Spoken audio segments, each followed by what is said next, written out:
ওমা আরসালনাকা, নিশ্চয় আমি ওই নবী মুহাম্মদ রাসূলুল্লাহ সাল্লাল্লাহু আলাইহি ওয়াসাল্লামকে প্রেরণ করেছি ইল্লা রাহমাতাল লিল আলামিন, এনাকে আমি প্রেরণ করেছি গোটা বিশ্ববাসীর জন্য রহমত স্বরূপ।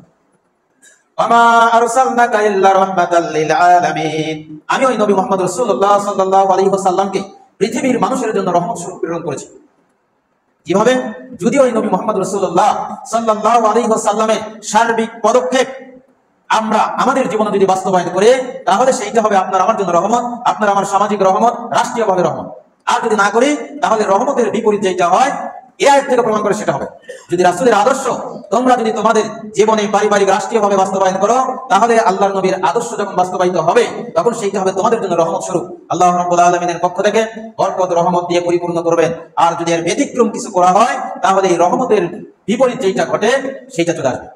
বালাগান মান্তিকের কথা, যেখানে ভালো হয় সেখানে ভালো থাকে, যখন ভালোটা উঠে নেবেন সেখানে খারাপ কিছু বাস্তবায়িত হবে, আর খারাপ হলে বুঝবেন সেখানে গজব নাজিল হবে।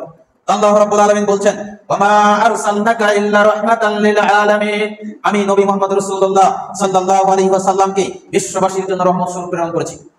এখন আমরা আমাদের জীবনে আল্লাহর নবীর কোন আদর্শ বাস্তবায়ন করতে চাই না, পারিবারিক ক্ষেত্রেও করতে চাই না, রাষ্ট্রীয়ভাবেও করতে চাই না, তাহলে